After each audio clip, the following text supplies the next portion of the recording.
Have you ever stopped and asked yourself why life sometimes feels like it keeps repeating the same script, no matter how hard you try to change things on the outside? You switch jobs, move to another city, start new relationships, but somehow the same old problems follow you around like a shadow. Why does that happen? The reason, though hard to believe at first, is that your life is not a reaction to circumstances. It's a projection of your inner state of consciousness. Reality isn't pushing on you. You're pushing reality into shape with your feelings, your thoughts, and your assumptions about who you are. And until that changes, nothing else truly changes. Think about it this way. If you live your days with the quiet fear of not having enough, money, time, love, then you'll find yourself in circumstances that confirm that fear. Not because the world is cruel, but because that's the state you've been inhabiting. On the other hand, even if you don't have much, but you carry a sense of gratitude, a sense of abundance, that state eventually hardens into fact. It becomes your lived reality. And the strange thing is, your mind doesn't distinguish between imagination and the physical world. It just responds to the feelings you feed it. That's why the moments before sleep are so important. When you fall asleep, your conscious mind steps aside and your subconscious, the real builder of your life, goes to work on whatever feeling you last entertained. So here's the truth most people never hear.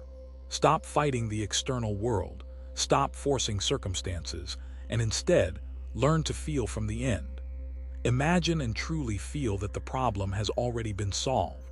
Live in the relief of the wish fulfilled and watch how reality reorganizes itself to match that inner conviction. This isn't theory, it's a law, and once you see it for yourself, you'll never look at reality the same way again. Now let's take this deeper. Every person lives inside states of consciousness. These are mental atmospheres, attitudes, and self-concepts that you identify with every time you say, "I am." When you say, "I am poor," you've entered the state of poverty. When you say, "I am rich," even if nothing in your bank account has changed, you've stepped into another state. And because there are infinite possible states, you can be anything, absolutely anything, by shifting the one thing you actually control, your consciousness. That's why repentance in its true meaning has nothing to do with guilt or punishment. Repentance means a radical shift of attitude, a movement from one state into another. If you've been living in despair, repentance is the deliberate act of moving into hope. If you've been lost in scarcity, repentance is moving into abundance. It's not about apologizing to the universe. It's about changing the self you've been living from.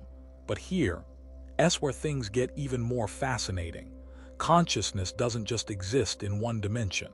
Most of us live trapped in three dimensions: length, width, height, and the endless now. Time feels linear, the past gone and the future not yet here. But consciousness actually stretches beyond this. In the fourth dimension, time itself is not linear. Past, present, and future coexist. They interpenetrate each other, and your imagination is the key to navigating that space. Every time you vividly imagine a scene, you're not daydreaming. You're selecting a reality from a higher dimension and pulling it into view. That's why the Bible tells us not to condemn ourselves when we fall into a limiting state. Why? Because states are temporary. You don't need to remain where you are.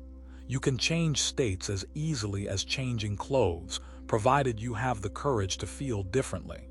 But here's the catch. The state you return to most often becomes your dwelling place. It becomes home. And that's the address where life keeps sending its mail. So, if you don't like your address, don't keep unpacking there. Move, shift, change the inner state.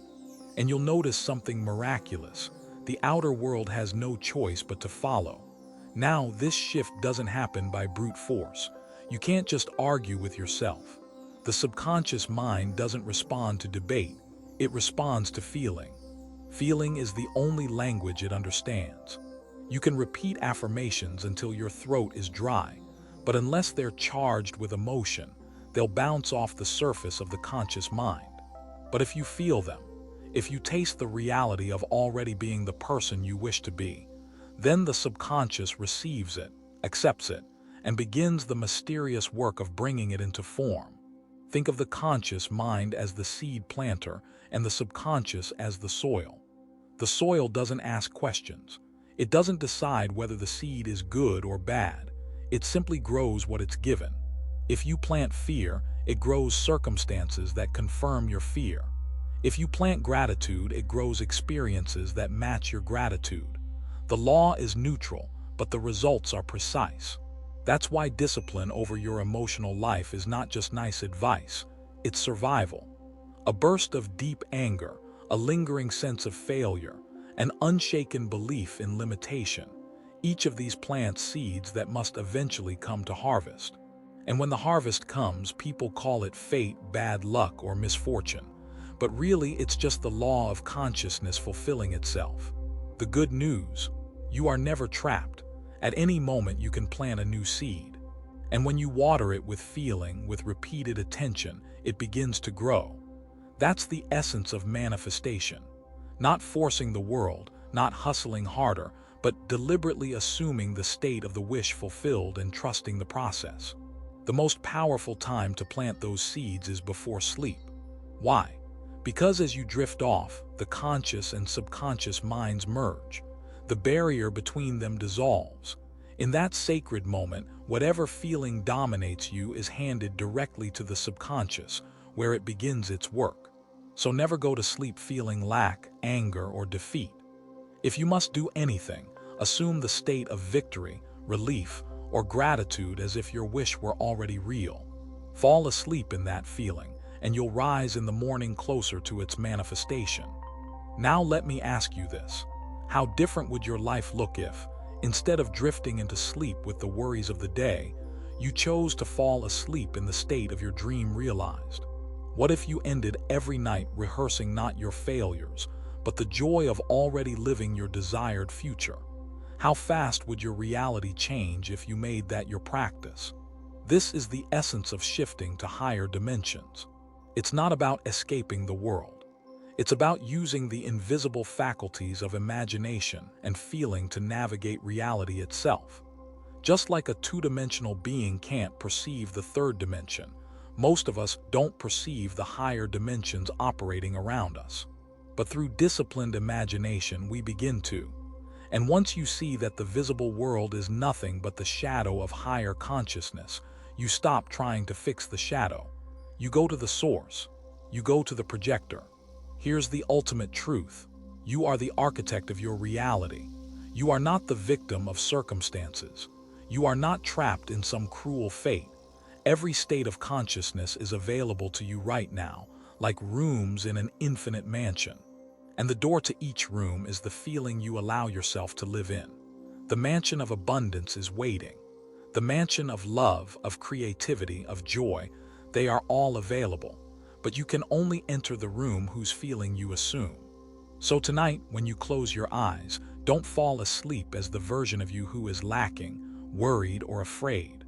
Fall asleep as the version of you who already has the answer, who already lives the dream, who already feels the relief. Let your last thought be gratitude. Let your last feeling be fulfillment. And the subconscious will take that and sculpt your tomorrow from it. That is how you shift into higher dimensions. That is how you awaken to the truth. That consciousness is the only reality, and you are its master craftsman.